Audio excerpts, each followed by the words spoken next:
perkenalkan saya Salma Zaida, mahasiswi D3 Manajemen Bisnis 2019, Sekolah Vokasi Universitas Gajah Surakarta, dengan NIM F351905. Pada kesempatan kali ini, saya akan meliput sebuah artikel sebagai pemenuhan ujian akhir semester mata kuliah Manajemen Pembelian yang diampu oleh Ibu Rizky. Artikel yang akan saya review kali ini berjudul Global Supply Chains in Post-Pandemic World yang dibuat oleh Willy Sishin dalam Harvard Business Review.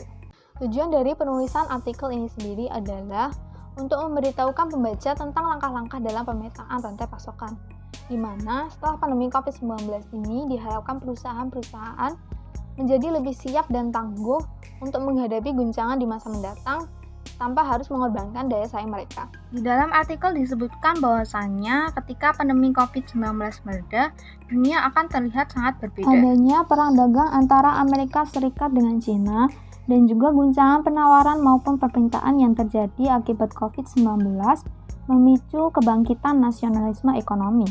Hal ini memaksa produsen untuk menilai kembali manajemen rantai pasokan perusahaan. Di masa mendatang nanti, produsen akan menghadapi tekanan kompetitif untuk bisa meningkatkan produksi dalam negeri, menumbuhkan lapangan kerja di negara asal, dan mengurangi ketergantungan pada pemasok beresiko, serta memikirkan kembali penggunaan strategi manufaktur ramping. Banyaknya tantangan yang menanti di masa mendatang membuat rantai pasokan perusahaan harus lebih tangguh tanpa melemahkan daya saingnya. Untuk bisa memenuhi itu, produsen harus memahami kerentangan yang ada pada rantai pasokan perusahaan, dan kemudian mempertimbangkan sejumlah langkah-langkah yang dapat dilakukan untuk mengatasinya. Di dalam artikel dijelaskan beberapa langkah yang dapat diambil oleh produsen untuk melakukan pemetaan ulang pada jaringan rantai pasokan. Langkah pertama yang dapat dilakukan adalah dengan mengungkap dan mengatasi resiko tersembunyi yang ada pada jaringan rantai pasokan perusahaan. Saat ini, banyak perusahaan penghasil produk modern sering menggabungkan komponen penting atau teknologi canggih yang membutuhkan keterampilan khusus dalam kegiatan produksi mereka. Namun, adanya keterbatasan produsen dalam menghasilkan segala sesuatunya dengan sendiri. Banyak produsen di sebagian besar industri telah beralih ke pemasok dan subkontraktor untuk menutup keterbatasan yang ada. Hal itu memungkinkan munculnya yang pertama, produsen memiliki banyak fleksibilitas dalam kegiatan produksi.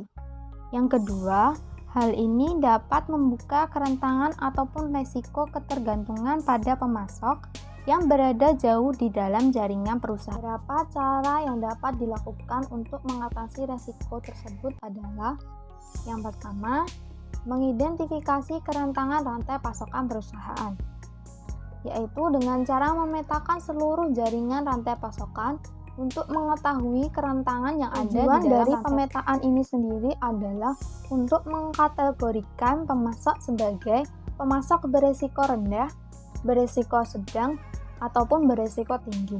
Cara yang kedua adalah dengan mendiversifikasi basis pasokan, yaitu dengan menambah lebih banyak pemasok di lokasi yang tidak rentan terhadap resiko yang sama. Hal ini mungkin memakan waktu dan biaya yang sangat mahal, tetapi produsen harus bisa mempertimbangkan seberapa jauh guncangan yang mungkin terjadi akan mematikan bisnis mereka. Cara ketiga yang dapat dilakukan adalah dengan menyimpan persediaan perantara atau persediaan pengaman. Jika pemasok alternatif tidak segera tersedia, perusahaan harus menentukan berapa banyak stok ekstra yang harus disimpan. Langkah yang kedua adalah dengan memanfaatkan inovasi proses yang ada.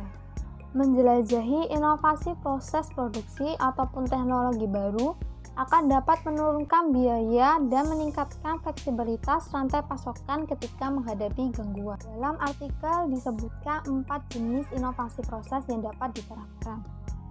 Yang pertama adalah automation, karena otomatisasi memungkinkan perusahaan untuk menurunkan biaya dan beralih lebih fleksibel dalam kegiatan produksi. Kedua, new processing technology, memanfaatkan peralatan baru yang lebih sedikit energi, menghasilkan lebih sedikit limbah, dapat memberikan kesempatan untuk membuat pabrik lebih ramah lingkungan. Inovasi proses yang ketiga adalah continuous flow manufacturing. Inovasi ini dapat secara signifikan meningkatkan ketahanan pada jaringan rantai pasokan. Terakhir adalah additive manufacturing, di mana metode pencetakan 3 dimensi dapat secara dramatis mengurangi jumlah langkah yang diperlukan pada proses produksi. Ketiga yang disebutkan dalam artikel adalah dengan meninjau kembali trade-off antara ragam produk dan fleksibilitas kapasitas selama pandemi. Dengan melakukan peninjauan kembali strategi trade-off kapasitas selama pandemi ini, perusahaan dapat mempertimbangkan kembali pro dan kontra dari menghasilkan banyak variasi. Dari pembahasan artikel ini, kita mengetahui bahwasannya memang perlu ada pemetaan ulang terhadap jaringan rantai pasokan perusahaan, di mana guncangan ekonomi yang disebabkan oleh pandemi COVID-19 dan belum lagi perang dagang antara Amerika Serikat dan China memicu kemungkinan adanya nasionalisme ekonomi yang sebenarnya bertentangan dengan globalisasi. Oleh karenanya, produsen perlu untuk mempersiapkan strategi baru untuk bisa bertahan melewati guncangan besar di masa mendatang. Namun, sebenarnya benar-benar mundur dari arus globalisasi adalah langkah yang salah untuk diambil. Hal yang seharusnya dilakukan produsen adalah dengan menemukan cara yang lebih efisien dalam menjalankan perusahaan dan memiliki daya saing yang baik di masa mendatang. Cara yang terbaik adalah dengan menyesuaikan realitas era baru yang masih memanfaatkan kemampuan yang ada di seluruh dunia, tetapi juga meningkatkan ketahanan dan mengurangi resiko dari gangguan di masa depan yang pasti terjadi. Di dalam artikel sendiri telah disebutkan langkah-langkah ataupun cara yang dapat digunakan produsen dalam pemetaan ulang jaringan rantai pasokannya. Namun sebenarnya cara ini bertentangan dengan strategi just in time dan manufaktur ramping yang selama ini digunakan oleh manajemen rantai pasokan. Selain itu, cara-cara ini memiliki resiko yang cukup besar dan membutuhkan biaya dan waktu yang cukup lama. Bahkan bagi negara Cina sendiri membutuhkan waktu 20 tahun untuk bisa membangun basis pasokan lokal. Akan tetapi, melihat kembali guncangan pada jaringan rantai pasokan selama pandemi ini, tidaklah hal buruk bagi perusahaan di berbagai industri untuk melakukan pemetakan ulang pada jaringan rantai pasokannya, dengan memperhitungkan besarnya kerugian-kerugian yang muncul ketika ada guncangan yang terjadi di masa yang akan mendatang. Sekian penyampaian review dari saya, kurang lebihnya mohon maaf, dan semoga video ini bisa bermanfaat. Saya Salma Zaidah, terima kasih.